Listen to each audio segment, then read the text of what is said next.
दोस्तों आप सबका स्वागत है मेरे इस चैनल में। आज हम ट्यूटोरियल नंबर 10 देखेंगे HTML सीरीज़ में। और आज हम जो टॉपिक कर रहे हैं वो है HTML में ID एट्रीब्यूट के बारे में। अब हम HTML ID एट्रीब्यूट्स के बारे में कुछ जानते हैं।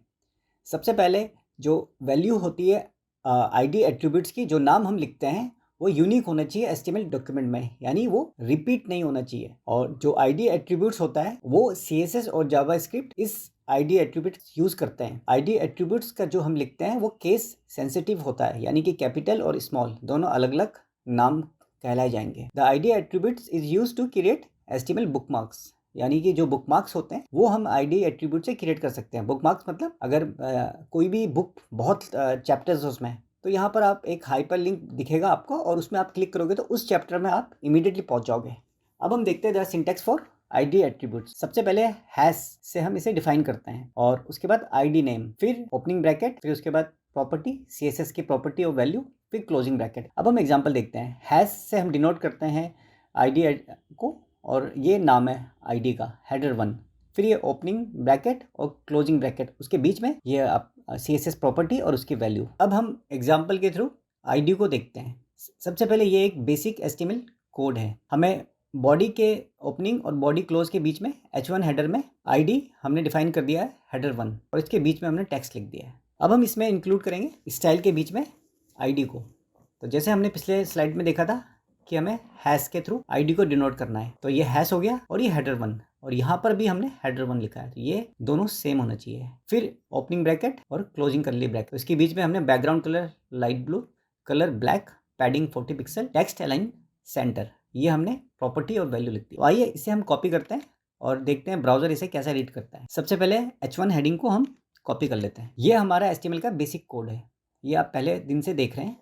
तो सबसे पहले हम बॉडी के बीच में इस हेडिंग को पेस्ट कर देते हैं और इसे हमें सेव करना है। पिछले वीडियो में आपने देख लिया होगा, हमें सेव एस में जाना है, यहाँ पर ऑल फाइल, और यहाँ पर हमने डेट एंड फाइल का नाम रखना है, वो हम यहाँ लिखते हैं और फिर हम इसे सेव कर देते हैं। मेरा ऑलरेडी सेव है इसलिए ओवरराइट कर रहा हूँ। अब हम उसी फाइल को जो हमने अभी सेव किया था उसे हम ओपन करते हैं और यहाँ पर मैं ओपन करूँगा फायरफॉक्स से, आप चाहे तो किसी और ब्राउजर से ओपन कर सकते हैं। तो ये हमारा आउटपुट है उस HTML फाइल का। तो अब हम उसमें स्टाइल इंक्लूड कर देते हैं। तो यहाँ पर हमने ID को कॉपी कर दिया और यहाँ पर हम स्टाइल के बीच में इस ID को पेस्ट कर देंगे, Ctrl+S। तो यहाँ पर अगर हम इस कोडिंग को समझें तो ये जो हमने हेडर 1 इंक्लूड कर रखा है, इसमें क्या क्या पैरामीटर है। इसमें है बैकग्राउंड कलर लाइट ब्लू, उसके बाद colour black, padding 40 pixel, text alignment centre. इसका मतलब ये है कि हमने जो ये H1 एलिमेंट के अंदर ID इंक्लूड कर रखा है, ये पूरा H1 का जो बैकग्राउंड है वो लाइट ब्लू हो जाएगा और जो टेक्स्ट है ये माई हेडर, इसका जो कलर रहेगा ब्लैक हो जाएगा। और पैडिंग जो ये पैक होगा माई टेक्स्ट, वो 40 पिक्सल चारों तरफ से है, लेफ्ट राइट टॉप डाउन, और जो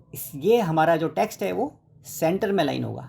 तो आइए इसे हम देखते हैं ब्राउजर में, इसे रिफ्रेश करते हैं। तो ये उसका आउटपुट है जो हमने अभी HTML फाइल में स्टाइल इंक्लूड किया था। तो आप देख रहे हैं बिल्कुल सेंटर में। अब हम देखते हैं क्या डिफरेंस है क्लास और ID में। हमने पिछले ट्यूटोरियल क्लास के बारे में देखा था। तो जो क्लास था वो हम मल्टीपल एलिमेंट में सेम क्लास के नाम से उसे यूज करते थे, लेकिन जब हम ID के साथ यूज करेंगे तो हमें एक पेज के अंदर एक सिंगल ID ही होनी चाहिए, यानी उसकी डुप्लीकेसी नहीं होनी चाहिए। लेकिन क्लास के केस में ऐसा नहीं है। क्लास में हम मल्टीपल एलिमेंट में, हमने पिछले एग्जांपल में देखा था कि मल्टीपल एलिमेंट सेम क्लास को सर्व कर रहे थे। अब हम देखते हैं ID के थ्रू हम कैसे बुकमार्क्स बना सकते हैं। तो बेसिकली बुकमार्क्स क्या करता है, ये रीडर को जंप करवा देता है। अगर चैप्टर्स 1 से लेकर 50 चैप्टर तक है तो इमीडिएटली, और अगर 10 को क्लिक करेगा इमीडिएटली वो 10 पेज में पहुंच जाएगा, अगर 50 को करेगा तो लास्ट पेज में पहुंच जाएगा। और ये काम आता है जब पेजेस काफी होते हैं। अब हम एक एग्जाम्पल के थ्रू बुकमार्क को समझते हैं। सबसे पहले हमें क्या करना है, बॉडी के अंदर एक हमने पैराग्राफ लिख दिया, पैराग्राफ एलिमेंट, और उसके अंदर हमने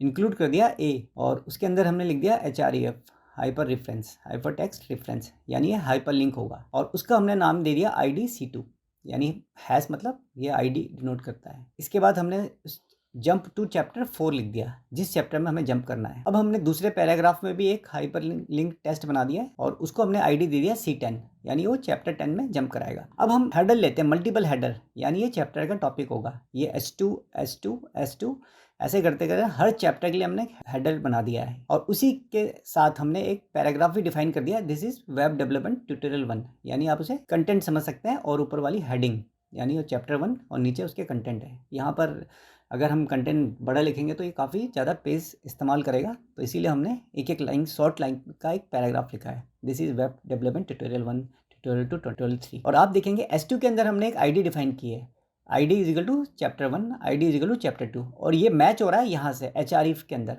href के अंदर हमने ID को हमने डिनोट किया है हैश से, हैश C2 और हैश C10, यानी ये ID डिनोट कर रहा है। तो ऐसे ही हमने यहाँ पर सारे पैराग्राफ फिर हेडिंग जितने भी हमने यहाँ पर C10 तक हम इसको कंटिन्यू किया है। फिर हमने बॉडी क्लोज कर दिया और ये HTML टैग क्लोज हो गया है। अब हम इसको कॉपी करते हैं, इस कोड को इसे पेस्ट करेंगे, फिर हम ये जो बाकी बचा कोड को पेस्ट करेंगे बॉडी के अंदर और इसे सेव किया, और यहाँ पर हमें स्टाइलिंग की जरूरत नहीं है। अब हम इसे सेव करते हैं और इसको रिफ्रेश करते हैं। अब हम इस हाइपरलिंक को क्लिक करते हैं, तो हमने यहाँ पर हम देख रहे हैं हम चैप्टर 4 में पहुँच गए, और अगर हम चैप्टर 10 को करें तो चैप्टर 10 हमें दिख रहा है यहाँ पर। तो अगर आप इस कोड से रिलेट करेंगे तो ये जो जंप टू चैप्टर 4 है ये हमने यहाँ पर लिखा हुआ है, ए एट्रीब्यूट ओपनिंग जो ख़त्म होता है और फिर जो क्लोजिंग होता है उसके बीच में, और जो ID है वो हमने href के अंदर लिखा है, तो तभी ये हाइपरलिंक के द्वारा हमें दिख रहा है यहाँ पर जंप टू चैप्टर 4, क्योंकि हमने href जो हाइपर टेक्स्ट लिंक होता है वो हमने यहाँ पर लिखा हुआ है, इसीलिए हमें यहाँ पर अंडरलाइन दिख रहा है। और ये जो हैश